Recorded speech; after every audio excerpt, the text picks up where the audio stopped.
आज हम शुरू करने जा रहे हैं श्री उपदेशामृत का 8वां श्लोक। हमने पिछले सत्र में 7वें श्लोक तक देख लिया था। उससे पहले हम मंगलाचरण करते हैं। ओम अज्ञानतिमिरन्धस्य ज्ञानंजना शलाखया चक्षुरुन्मीलितं येन तस्मै श्री गुरुवे नमः। श्री चैतन्य मनोभीष्टं स्थापितं येन भूतले स्वयं रूप कदा मह्यं ददाति स्वपदान्तिकं वन्देहं श्री गुरु श्रीयुतपदकमलं श्री गुरुन् वैष्णवांश श्रीरूपं साग्रजातं सगण रघुनाथान्वितां तं सजीवं साद्वैतं सावधूतं परिजन सहितं श्रीकृष्ण चैतन्य देवं श्री राधा कृष्ण पादम श्री ललिता विशाखान्वितांश हे कृष्ण करुणा सिंधु दीनबंधु जगतपते गोपेश गोपिका कांता राधा कांता नमस्तुते तप्त कांचन गौरंगे राधे वृंदावनेश्वरी वृषभानु सुते देवी प्रणमामि हरिप्रिय वांछा कल्पतरुभ्यश्च कृपा सिंधुभ्यः च पतितानां पावनेभ्यो वैष्णवेभ्यो नमो नमः। जय श्री कृष्ण चैतन्य प्रभु नित्यानंद श्री अद्वैत गदाधर श्रीवासादि गौर भक्त वृंदा। हरे कृष्ण कृष्ण कृष्ण हरे हरे हरे राम राम राम हरे हरे। मूकं करोति वाञ्छालं पंगुं न गयते गिरिं यत्कृपातमहं वन्दे परमानन्दमाधवं श्री गुरुदीनतारिणं श्री चैतन्य ईश्वरं। हरे कृष्णा। तो आप सबका स्वागत है आज के इस सत्र में।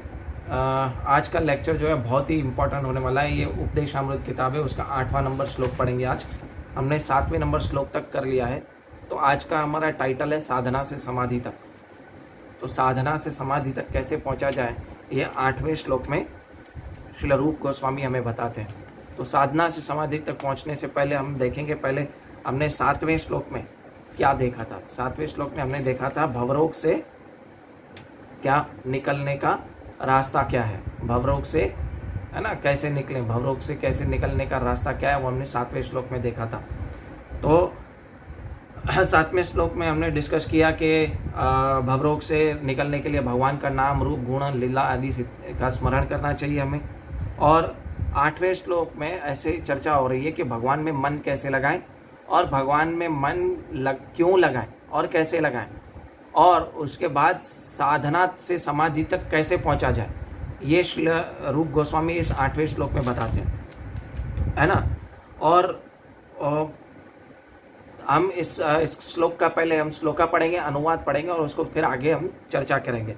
तो श्लोका इस तरह है। श्रील उपदेशामृत तत्नाम रूपाचरित आदि सुकीर्ति न अनुस्मृत्यो क्रमेण रसना मनसि नियोज्य तिष्ठन् व्रजे तत् अनुराग जन अनुगामी कालम नयेत अखिलम इति उपदेश सारम, है ना। अभी इसका अनुवाद पढ़ते हैं और इसको हम बहुत ध्यान से सुनना और बहुत लोगों को शेयर करना। ये हमारे सब लोगों की, है ना, एक्चुअली क्वेश्चन है कि भगवान में मन क्यों लगाएं और कैसे लगाएं। तो ये आज का टाइटल है। तो साधना से समाधि तक कैसे पहुंचा जाए, ये आज का हमारा टाइटल है, ठीक है। तो आज आइए हम अनुवाद पढ़ते हैं श्रील प्रभुपाद द्वारा। समस्त उपदेशों का सार यही है कि मनुष्य अपना पूरा समय 24 घंटे श्री भगवान के दिव्य नाम, दिव्य रूप, गुणों तथा नित्य लीलाओं का सुंदर ढंग से कीर्तन स्मरण करने में लगा, जिससे उसकी जीभ, मन तथा मन क्रमशः व्यस्त रहे। इस तरह उसे ब्रज यानी गोकुल वृंदावन धाम में निवास करना चाहिए और भक्तों के मार्गदर्शन में भगवान श्री कृष्ण की सेवा करनी चाहिए। मनुष्य के श्री भगवान के उन प्रिय भक्तों के पद जिनों का अनुगमन करना चाहिए जो उनकी भक्ति में प्रगाढ़ता से क्या है, अनुरक्त है। तो भगवान यहाँ श्रील प्रभुपाद यहाँ बता रहे हैं कि 24 घंटे भगवान का स्मरण करना चाहिए पूरा समय। तो हमारा मन तो भगवान में लगता नहीं है, तो हम भगवान का स्मरण कैसे करेंगे 24 घंटे, क्योंकि मन तो हमारा शत्रु है और करोड़ों करोड़ों जन्म से हमारे मन में मैल भरा पड़ा है। तो हमारा मन कैसे लगेगा, है ना। भगवान को याद करने के लिए, भगवान के गुण रूप लीला आदि याद करने के लिए तो हमें भगवान का मन हमें भगवान में लगाना पड़ेगा कि नहीं लगाना पड़ेगा, तभी जाके हम भगवान में मन लगा पाएंगे। और मन क्या है, हमारा शत्रु है, तो हमें पहले मन को क्या मित्र बनाना पड़ेगा, है ना। इसीलिए श्रील प्रभुपाद देखिए ये तात्पर्य मन से शुरू कर रहे हैं कि मन बड़ा शत्रु है और किसी का मन उसका मित्र बन जा सकता है। तो मन क्यों लगाए और कैसे लगाए पहले हम ये देखेंगे, उसके बाद साधना से समाधि तक कैसे पहुंचा जाए ये देखेंगे, ठीक है। आज का लेक्चर थोड़ा सा लंबा होगा, लेकिन बी पेशेंस, बहुत ही गुह्य बातें इस श्लोक से पता चलेंगी आप सबको और हम तात्पर्य पढ़ेंगे, ठीक है। तो पहले तात्पर्य पढ़ते हैं मन के बारे में। श्रील प्रभुपाद क्या बता रहे हैं, तात्पर्य श्रील प्रभुपाद द्वारा। क्योंकि मनुष्य का मन उसका शत्रु है या तो उसका मित्र हो सकता है। अतएव उसे मन को अपने मित्र बनाने के लिए प्रशिक्षित करना चाहिए। कृष्ण भावनामृत को आंदोलन विशेष रूप से मन को प्रशिक्षित करने के लिए है, जिससे वह सदैव भगवान श्री कृष्ण के कार्य में लगा रहे। मन में सैकड़ों हजारों संस्कार हैं जो न केवल इस जन्म के हैं अपितु विगत अनेक जन्मों के भी हैं। कभी कभी ये संस्कार एक दूसरे के संपर्क में आकर विरोधी चित्र उत्पन्न करते हैं और इस प्रकार मन का कार्य बद्ध जीव के लिए खतरनाक बन सकता है। मनोविज्ञान के विद्यार्थी मन के विविध मनोवैज्ञिक परिवर्तनों से भलीभांति परिचित है। 8वें अध्याय के 6ठे श्लोक में भगवत गीता में भगवान कहते हैं, अपना शरीर त्यागते समय मनुष्य जिस जिस दशा का स्मरण करता है उस दिशा को वह अवश्य प्राप्त होता है। तो मन को क्यों लगाएं? अभी मन को क्यों लगाऊं मैं पहले तो, और मन कैसे लगाऊं? मन को इसलिए भगवान में लगाना चाहिए क्योंकि मैं मृत्यु के समय भगवान को याद कर सकूं और जन्म मृत्यु के चक्कर से छूट सकूं, और दूसरा भगवान का रस आस्वादन कर सकूं, भगवान के गुण रूप लीला आदि का रस आस्वादन कर सकूं। इसलिए मुझे भगवान को क्या करना है ना, भगवान को में मन लगाना है। इसके तात्पर्य के लास्ट पैराग्राफ में श्रील प्रभुपाद लिखाते हैं रस आस्वादन करना है, इसीलिए मुझे क्या मन भगवान में लगाना है। लेकिन पहला जो फंडामेंटल रीजन है, पहला है वो थोड़ा सेल्फिश रीजन है ना, कि मैं इस जन्म मृत्यु के चक्कर से छूट सकूं। लेकिन प्राइमरी रीजन क्या है? प्राइमरी रीजन तो ये है कि ये मन मैं भगवान में इसलिए लगा सकूं ताकि मैं भगवान के रस आस्वादन पा सकूं। मेरा मन भगवान में इसलिए लगे ताकि मैं उनके गुण रूप लीला आदि का आनंद उठा सकूं, है ना। मैं उनके साथ अपना संबंध स्थापित कर सकूं और मैं समाधि तक पहुंच सकूं। इसलिए मुझे भगवान में मन लगाना है। तो भगवान में मन क्यों लगाना है ये तो हमें पता चल गया। अब भगवान में मन कैसे लगाना है, तो इस श्लोक में आता है तिष्ठन व्रजे।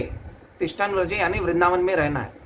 अभी हर कोई व्यक्ति तो वृंदावन में जाके रह सकता नहीं है, तो श्रील प्रभुपाद यहाँ पे बताएंगे इस तात्पर्य में फिजिकली या मेंटली हमें वृंदावन में रहना चाहिए, वृंदावन का ध्यान करना चाहिए।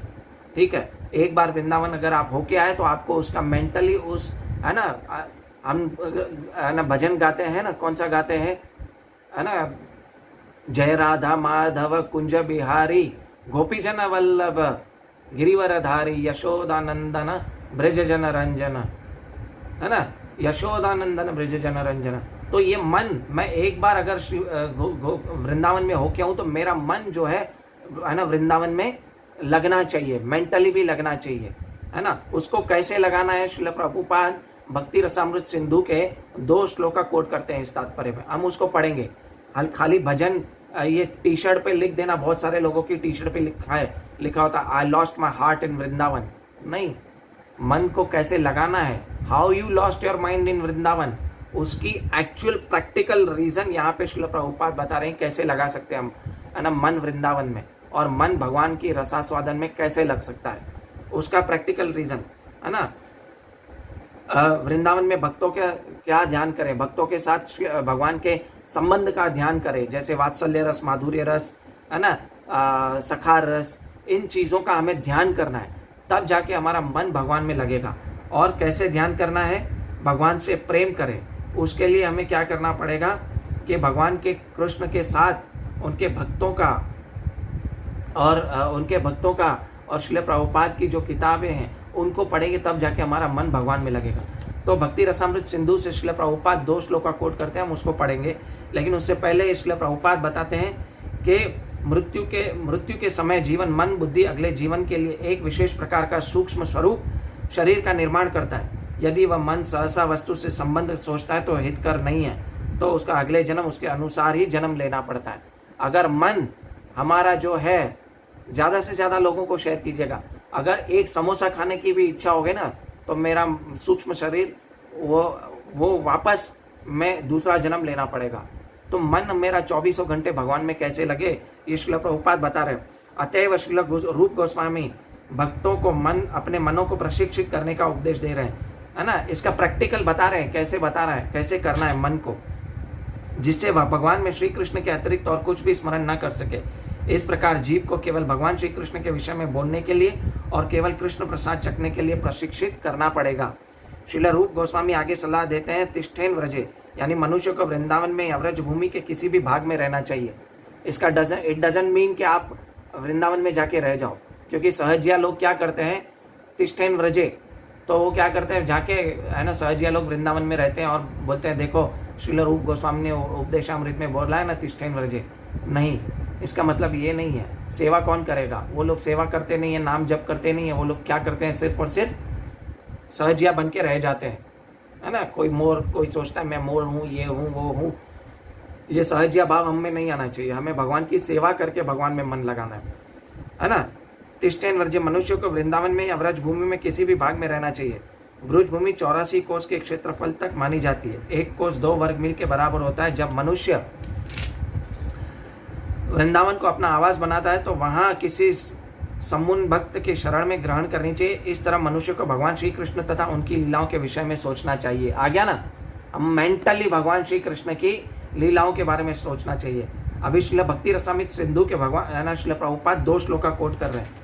क्या कोट कर रहे हैं कि भक्त को सदैव व्रज के दिव्य क्षेत्र के निवास करना चाहिए और सदैव कृष्ण के स्मरण जन चास्य प्रेष्ठम, अर्थात भगवान श्री कृष्ण तथा उनके प्रिय पार्षदों का स्मरण है ना, स्मरण में लगना चाहिए। आगे स्मरण करना है, not necessary you go there. Okay, मतलब आपको जाना चाहिए, हर साल में 1-2 बार जाना चाहिए, लेकिन आप सोचो कि मैं वहां रहूं, सहजियाओं की तरह रह जाओगे और क्या करोगे, फिर आप भगवान की भक्ति नहीं कर पाओगे, तो वो अपराध हो जाएगा। तो हमें वो नहीं करना है। हमें मन से भगवान श्री कृष्ण को याद करना है और व्रज की लीलाओं को याद करना है, भगवान के साथ उनके भक्तों की लीलाओं को याद करना है, माँ यशोदाओं की लीलाओं को याद करना है, गोपियों की लीला, सखाओं की लीला, सुदामा की लीला, ऐसे लीलाओं को याद करेंगे। भगवान की ग्वाल लीला, ग्वाल बाल की लीला, ये याद करेंगे तो हमारा मन जो है भगवान में लगा रहेगा। तो हम सोचेंगे कि हम वृंदावन में है ना। एक भक्त जहां भी जाता है वो क्या करता है, एक भक्त जहां भी जाता है उस जगह को वो वृंदावन बना देता है, वो चाहे घर में हो या कहीं भी हो। क्यों? क्योंकि उसके मन में हमेशा वृंदावन वास करता है। ठीक है, ऐसे पार्षदों के पंचिनों पर चल के नित्य पर्थ निर्देशन में आश्रय लेकर श्री भगवान की सेवा करने के लिए प्रबल इच्छा प्राप्त कर सकता है। फिर दूसरा श्लोक है ना 1.2.295 श्लोक, कि जब व्रज के दिव्य क्षेत्र वृद्धाम में मनुष्य को परमेश्वर भगवान श्री कृष्ण की सेवा श्री भगवान के पार्षदों किसी भी भावना से करनी चाहिए और उसे अपने आप को भगवान श्री कृष्ण के विषय के संगी के प्रत्यक्ष मार्गदर्शक के अंतर्गत रखकर उनके पद चिन्हों पर चलना चाहिए। हमें अपने आप कुछ नहीं करना चाहिए, सहज नहीं बनना चाहिए। हमें प्रामाणिक गुरु के पास जाके हमें समझना है कि मुझे भगवान के साथ अपना संबंध कैसे बनाना है। ठीक है, यही विधि साधन यानी बंधन की अवस्था से संपन्न किया जाने वाला आध्यात्मिक अभ्यास तथा साध्य भगवत साक्षात्कार दोनों ही अवस्था में लागू होती है। साध्य और साधन दोनों, है ना, साधना से समाधि तक, इसीलिए आज का टाइटल है। जब कोई सिद्ध पुरुष अर्थात आध्यात्मिक पुरुष रूप से पूर्ण रूप से आत्मा होता है, यानी वो पूर्ण रूप से अपना आप को भूल के भी भगवान की सेवा कर रहा है, तो वो वृंदावन में है। क्या अभी इसमें प्रॉब्लम क्या होती है, अगर हम भगवान की प्रॉब्लम ये है, हम तो नवदीक्षित हैं, ठीक है, तो मैं क्या करूं, मेरा तो मन लगता नहीं है, स्मरण होता नहीं है, तो क्या करूं, भागवतम पढ़ो। लेकिन प्रॉब्लम ये है कि मैं श्रीमद् भागवतम पढ़ूंगा तो मुझे नींद आने लगेगी, है ना, क्योंकि मैं नया हूं, भगवान में इंटरेस्ट नहीं है। तो भगवान में इंटरेस्ट लगाने के लिए क्या करना पड़ेगा, मुझे भक्तों का संग करना पड़ेगा और भक्तों से प्रेम ढूंढ सकूंगा। जब मैं श्रीमद् भागवतम का मेन उद्देश्य क्या है कि भगवान और भगवान श्री कृष्ण के भक्तों के जो प्रेम का आस्वादन है वही तो श्रीमद् भागवतम है। लेकिन हम अकेले पढ़ेंगे तो हम वो श्रीमद् भागवतम को समझ नहीं पाएंगे।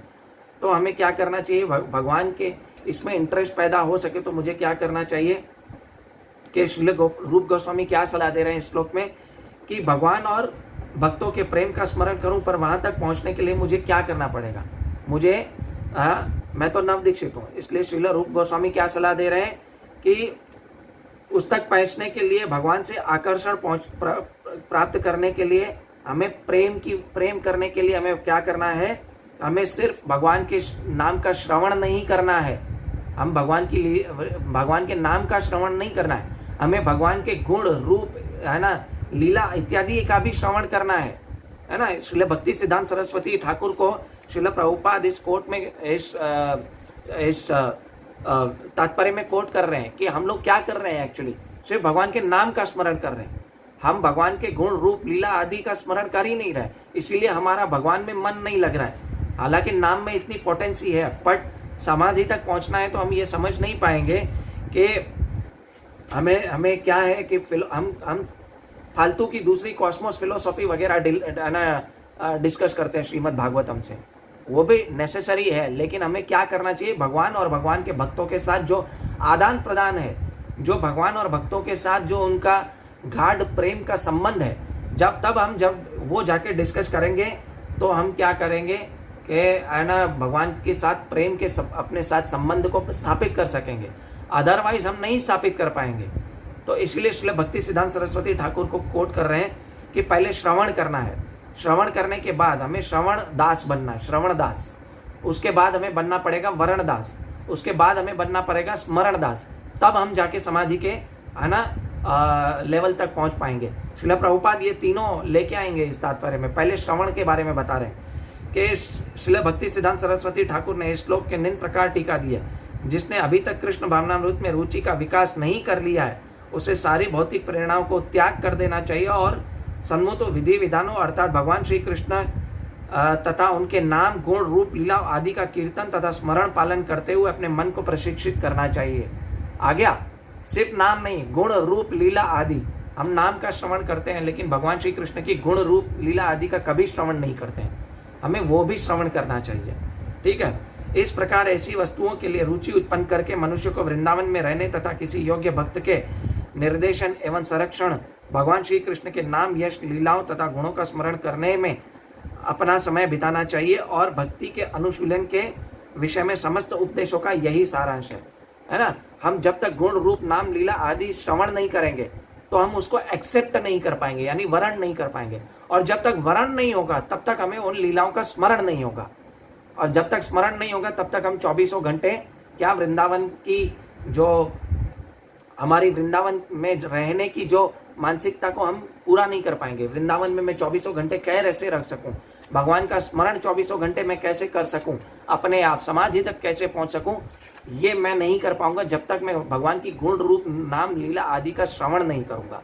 श्रवण करने के बाद क्या होता है कि वरण यानी एक्सेप्टेंस। एक्सेप्टेंस मतलब क्या है? एक्सेप्टेंस मतलब जैसे हमने भगवतम से लीला सुनी है ना पूतना की, तो पूतना की लीला सुनी, ठीक है मैंने सुनी है ना, पूतना को कैसे मारा वो मैंने सुना है, लेकिन उसका एक्सेप्टेंस मेन उसका सार कैसे ढूंढूंगा? उसका सार ये एक्सेप्टेंस करके ढूंढूंगा जब मैं प्रामाणिक गुरु से सुनूंगा, अरे है ना भगवान ने तो उसके सारे पापों का नाश कर दिया और उसके क्या किया, उसको माता का है ना दर्जा दिया गोलोक वृंदावन में। तो ये जब चलेगा है ना पता चलेगा कि अरे भगवान ने है ना सब पाप खत्म कर दिए पूतना के, और भगवान ने उसको क्या किया, एज अ माता के रूप में एक्सेप्ट किया।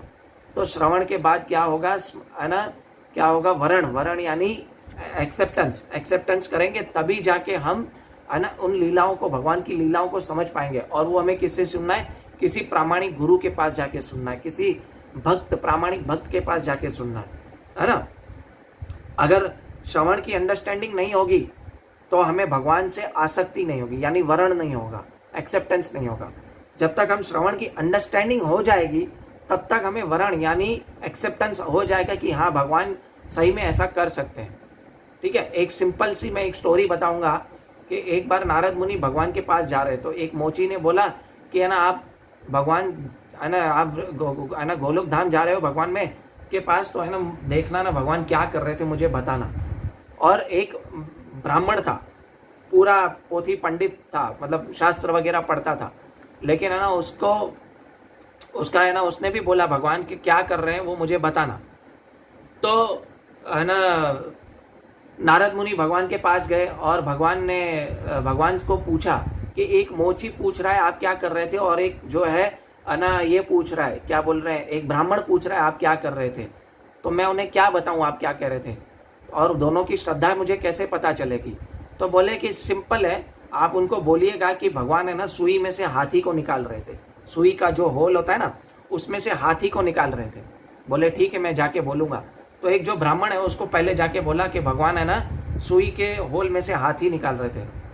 तो नारद मुनि के ऊपर उन्होंने कोई डाउट हो गया, बोले तुम है ना एक्चुअली गए ही नहीं हो क्या, तुम एक्चुअली गोलोक वृंदावन गए ही नहीं हो, तुम झूठ बोल रहे हो, और क्या भगवान ऐसा थोड़ी कर सकते हैं। लेकिन जब मोची के पास गए तो मोची ने है ना बोला मोची को बोला कि भगवान सुई के होल में से ना हाथी को निकाल रहे थे गोलोक वृंदावन में, तो है ना खुश हो गया, बोले भगवान है, कुछ भी कर सकते हैं। तो हमारा भक्ति का लेवल है ना किधर है, एक्सेप्टेंस की लेवल पे अभी तक आया नहीं है। क्यों? क्योंकि जब तक हमारा श्रवण बराबर नहीं होगा, श्रवण मतलब गुण रूप नाम लीला आदि का श्रवण बराबर नहीं होगा, तब तक हमारा क्या है, एक्सेप्टेंस यानी वरण दास हम नहीं बन पाएंगे। और जब तक हम वरण दास नहीं बन पाएंगे तब तक हम भगवान का हमारा स्मरण नहीं हो पाएगा। जब तक भगवान का स्मरण नहीं होगा, श्रवण नहीं होगा प्रॉपरली, तब तक एक्सेप्टेंस नहीं होगा। और जब तक एक्सेप्टेंस नहीं होगा तब तक हम 24 घंटे भगवान का स्मरण नहीं कर पाएंगे। और जब तक हम भगवान का 24 घंटे स्मरण नहीं कर पाएंगे तो हम साधना से समाधि तक कभी नहीं पहुंच पाएंगे। तो श्रील रूप गोस्वामी यहाँ पर बता रहे हैं कि समाधि तक कैसे पहुंचा जाए। ठीक है, ये उपदेश है इस श्लोक का। तो श्रवण के लिए, स्मरण के लिए क्या करना है, भगवान स्मरण मतलब कब होगा, जब भगवान का नाम रूप गुण लीला आदि स्मरण करेंगे ना, तो ऑटोमेटिकली हमें भगवान की और लीलाएं स्मरण याद आने लगेगी। जैसे आपने पूतना की लीला सुनी तो जब भी है ना भगवान के है ना माटी खाने की लीला याद आ जाएगी। जब भगवान की माटी खाने की लीला याद को सुनोगे तब उन्हें का है ना धेनु का सुर का वध का है ना लीला याद आ जाएगी। जब धेनु का सुर की वध की लीला याद आएगी तो भगवान को आपको गोपियों के साथ उनकी लीला याद आएगी। जब भगवान के गोपियों के साथ की उनकी लीला याद आएगी तो ऑटोमेटिकली आपको भगवान के है ना तृणावर्त के है ना वध की लीला याद आएगी। मतलब वध यानी उनका वध करके भी भगवान ने उद्धार किया। तो आपको पता चलेगा, अरे धीरे धीरे स्मरण करेंगे और स्मरण करते करते क्या होगा कि आपको ये याद रहेगा कि अरे भगवान कितने अद्भुत हैं। 24 घंटे फिर आप समाधि में रहोगे। और इस स्मरण के भी 5 लेवल हैं। क्या है? स्मृति, धारणा, ध्यान, अनुस्मृति, समाधि। तो ये 5 लेवल क्रॉस करेंगे स्मरण के, तब जाके हम समाधि तक पहुंच पाएंगे। तो इसका तात्पर्य में भगवान श्रील प्रभुपाद लिख रहे हैं, ये श्रवण, स्मरण और श्रवण हमने देख लिया, स्मरण और एक्सेप्टेंस की बात लिख रहे हैं। पढ़ते हैं। नवदीक्षित अवस्था में मनुष्य सदैव कृष्ण की कथा सुननी चाहिए, श्रवण, ठीक है। और यह श्रवण दशा कहलाती है। और भगवान श्री कृष्ण के दिव्य पवित्र नाम निरंतर श्रवण करने से, उनके दिव्य रूप गुण लीलाओं के आदि के विषय में स्मरण करने से वर्ण दशा को अर्थात स्वीकृति के स्तर पर प्राप्त कर सकता है। एक्सेप्टेंस पे, मैंने बोला ना, एक्सेप्टेंस के स्तर पर प्राप्त कर सकता है। और जब तक उर्मी कीर्तन करने लगता है तब वह स्मरण अवस्था अर्थात स्मरण करने की अवस्था को प्राप्त होता है। फिर वो स्मरण की अवस्था को प्राप्त कर जाता है ना। ये तात्पर्य में से ही मैं सब आपको बता रहा हूँ, बट एग्जाम्पल्स दे रहा हूँ ताकि आपको समझ में आए और डिटेल में।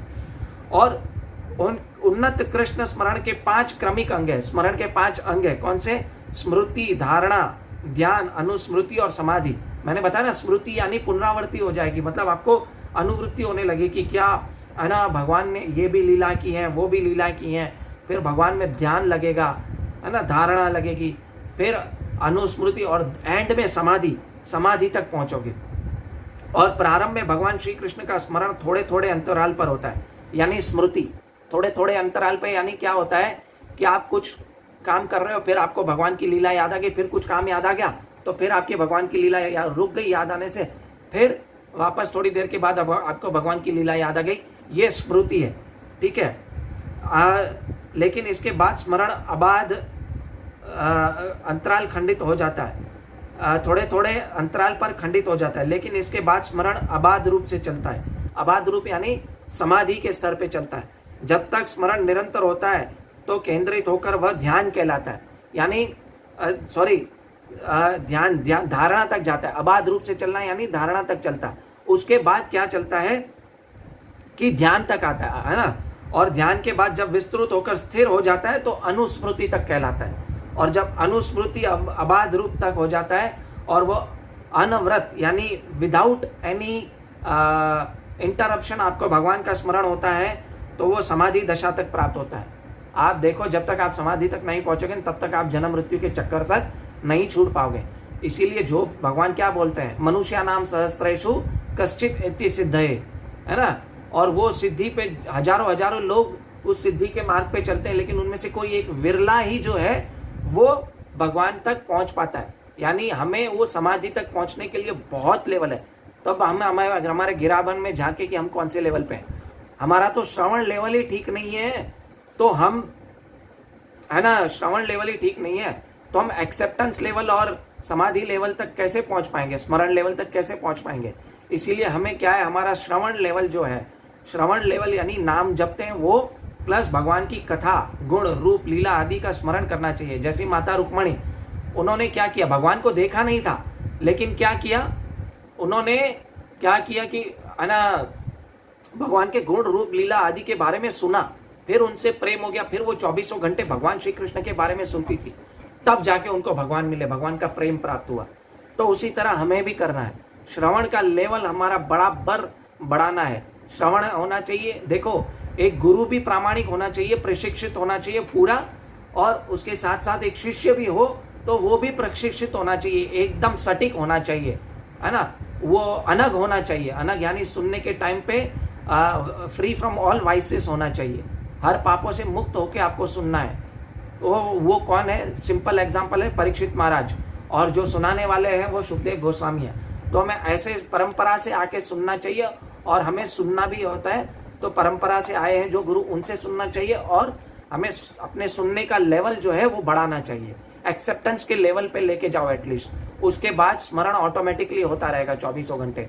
और स्मरण में भी जो 5 अंग हैं स्मरण के, है ना, ध्यान, धारणा, ध्यान, अनावृत्ति क्या है, स्मृति, धारणा, ध्यान, अनुस्मृति और समाधि, तब तक हम पहुंच सकते हैं। स्मरण दशा या समाधि के पूर्ण विकसित हो लेने पर आत्मा अपने मूल वैधानिक सिद्धि को समझ सकता है, और उस समय वह भगवान श्री कृष्ण के साथ अपने सनातन संबंध को भली भांति तथा पूर्णतया समझ सकता है। यह संपत्ति दशा अर्थात जीवन की पूर्णता कहलाती है। संपत्ति दशा मतलब आपको भगवान मिल जाएंगे, समाधि तक आ जाओगे तो आपको भगवान मिल जाएंगे, आपकी प्रॉपर्टी हो जाएगी।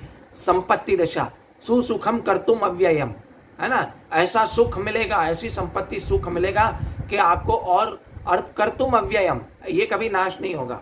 और फिर आप क्या समाधि तक पहुंचोगे तो भगवान आपके पास, भगवान का प्रेम मिल जाएगा।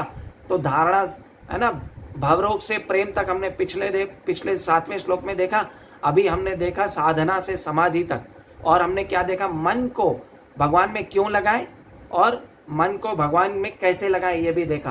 तो आपका कुछ भी प्रश्न हो तो आप पूछ सकते हैं, और आप ज़्यादा से ज़्यादा लोगों को ये लेक्चर शेयर करें ताकि लोगों को पता चले, क्योंकि उपदेशामृत समझने में काफ़ी साल लग जाते हैं, ऐसे ही उपदेशामृत नहीं समझा जा सकता। तो इस श्रील प्रभुपाद का देखो तात्पर्य कितना डीप है। जब तक हम श्रील प्रभुपाद के तात्पर्य को डीप तरीके से नहीं समझेंगे और उसको हम श्लोका के साथ कनेक्ट नहीं करेंगे तो हमें, है ना, पता नहीं चलेगा। संपत्ति का मतलब लास्ट में, ये लास्ट पैराग्राफ में लिखते हैं कि भगवान के साथ अपना संबंध स्थापित पड़ जाएगा, कि मैं भगवान का दास हूँ, मैं भगवान का मित्र हूँ, मैं भगवान का सखा हूँ, मैं भगवान का मैं भगवान का भगवान मेरे प्रेमी हैं, क्या है, जो 5 संबंध है ना, दास्य, साख्य, ये संबंध हमें पता चल जाएंगे भगवान के साथ, वो संपत्ति दर्शन हो जाएगा। तो कृपया ये ज़्यादा से ज़्यादा लोगों को ये लेक्चर शेयर करें ताकि लोगों को एक्चुअली में पता चले उपदेशामृत में क्या है। क्योंकि लोग पढ़ते हैं, लेकिन पढ़ने के बाद भी उन्हें काफ़ी समझ में नहीं आता कि ये श्रील प्रभुपाद ने इसमें तो बताया 24 घंटे भगवान का स्मरण करो, लेकिन इसमें मन की बात क्यों आई और मन क्यों लगाना चाहिए। श्रील प्रभुपाद ये सब बता रहे हैं और उसकी विधि भी बता रहे हैं, लेकिन इसमें भगवत गीता का यम यम वापी स्मरण भावम श्लोक भगवान श्रील प्रभुपाद ने क्यों कोट किया, बहुत लोगों को ये सब कुछ समझ में नहीं आता है पढ़ने के बाद भी। तो इसकी डीप स्टडी करनी पड़ती है, तभी जाके हमें ये श्रील प्रभुपाद के तात्पर्य समझ में आते हैं। हालांकि श्रील प्रभुपाद ने सिंपल भाषा में लिखा है, लेकिन हम मंदबुद्धि हैं, इसके लिए हमें समझ में नहीं आता, है ना। कल में बहुत सारे दोष है ना, और क्या है, प्रायण अल्प आयुष कलेन अस्मिन युगे जनाः मंद सुमंद बत्तो मंद भाग्य युपद्रता। हम मंद सुमंद मत्तो मंद भाग्य युपद्रता है, इसके लिए हमें ये सब समझ में नहीं आता। इसके लिए हमें क्या करना चाहिए, भगवान में अगर मन लगाना है तो पहले श्रवण, फिर एक्सेप्टेंस की स्थिति यानी वरण, और उसके बाद हमें क्या करना है, स्मरण। और स्मरण में भी 5 हमने देखा, और समाधि तक पहुंचेंगे तो हमें क्या, संपत्ति दर्शन हो जाएगा। तो हरे कृष्णा, ज़्यादा से ज़्यादा लोगों को ये लेक्चर शेयर करें, और किसी बात का भी कुछ प्रश्न है तो आप पूछ सकते हैं। कृष्णा